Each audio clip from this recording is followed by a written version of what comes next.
We have our beautiful Rocky Mountain style rack of lamb. It's all breaded. It really, really looks great.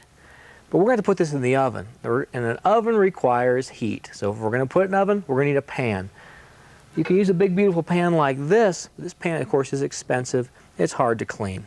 What we're going to use is a cast iron skillet. And the reason we're going to use cast iron is that's how we cook here in the Rocky Mountains.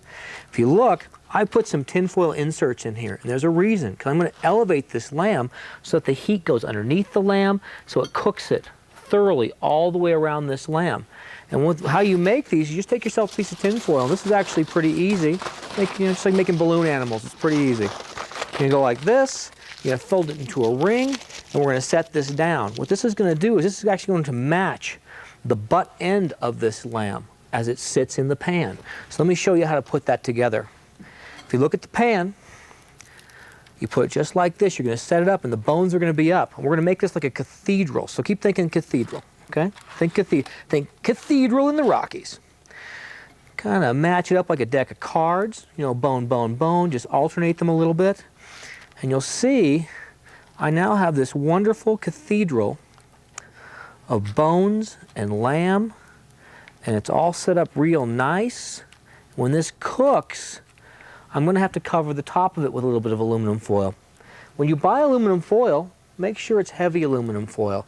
It's going to hold some heat, and it's going to also reflect some heat, and put it shiny side out. It's a little trick. So we're going to cover this up, and then we're going to put this in right into the oven.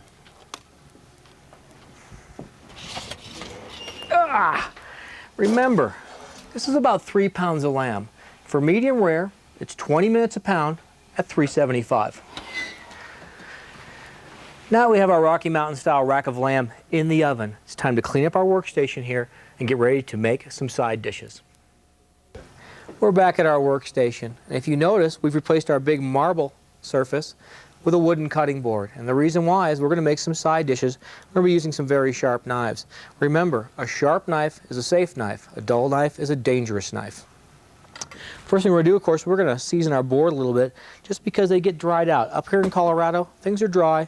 What you don't want to do is take a very, very expensive cutting board and let it turn into sawdust. If you notice, coming to the front, we have some Colorado-grown beefsteak tomatoes. Now these are hothouse tomatoes, and you can get these tomatoes year-round. We have some basil, and of course have some beautiful Maytag blue cheese.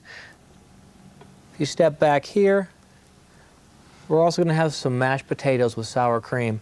These mashed potatoes are Colorado-grown potatoes. They're a little smaller, a little more intense in flavor. We make a great potato here in Colorado.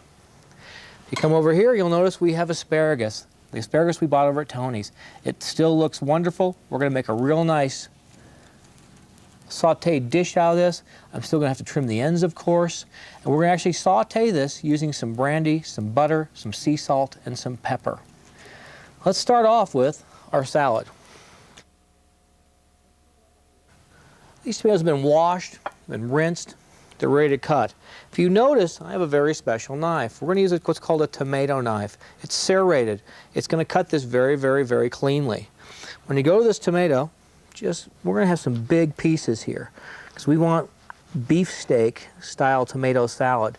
So when we cut this, let's make sure we cut this big and use the big center pieces. So just cut the ends off, just like that. And watch your fingers, this knife's sharp. We're going to take our big plate here. We're going to arrange these on our plate. What we're going to do with this is we're actually going to put some blue cheese with this. Instead of being crumbles, because I'm not really a crumble guy, I like a big piece of blue cheese. It's going to aid in your digestion. It's going to aid in rinsing your mouth out a little bit, so when we taste this lamb, we're really going to taste it. So let's get some slices of this, and just pinch your knife and get these slices off. Pinch your knife and get these slices off. Pinch your knife and get the slices off. Now you'll notice cheese is always going to stick to a knife. Here's a fun trick. You can just take it, stick it in some hot water. Give it a rinse. It'll cut through this cheese, just like they say, a knife through butter. Now let's take these pieces, we're going to line them up thusly. Thus, that's a big Colorado word, so you guys can hang on to that one. Make sure we use a lot of this cheese because I really want the flavor of this blue cheese really come out. And make sure you have some style to this thing. We're going to take some chiffonards of basil. What a chiffonard is we're going to take this leaf, we're going to roll it like a cigar. We're going to make some chiffonards. So just roll it up, not real tight, just roll it up, because what we're going to do is we're going to take this and we're going to trim little slivers of this. And this is going to dress our tomato with blue cheese salad. Now this is an interesting part of this. Make sure your plate's nice and clean. Let's make sure we have enough cheese on this thing to really make it look nice. We're going to use a hibiscus flower vinegar. Hibiscus flower vinegar is a little bit different. It's a little more unusual. I like the unusual. We're going to take a little bit of olive oil, as we did before. We're going to drizzle this salad. Now use your thumb, kind of control this nicely. Don't be afraid. Just put it on there. And we're going to use the hibiscus vinegar. Same thing. We're going to use that thumb. Just a little hibiscus vinegar. Okay? Salad isn't salad without what? Salt and pepper, of course. I'm going to put a little sea salt on this. I'm going to bring this over a little bit. Some fresh ground pepper. You got to have fresh ground pepper. And let's go back to our chiffonards of basil. The chiffonards are going to go right on top, and be liberal. Put a lot on there. And of course, I'm a big garnisher. I like to garnish everything. It really makes for a nice earthy presentation. Now take a look at that. Isn't that a gorgeous, gorgeous, gorgeous salad?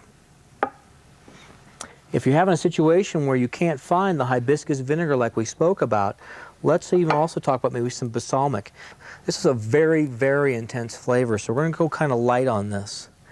It's also going to make this dish extra, extra, extra special.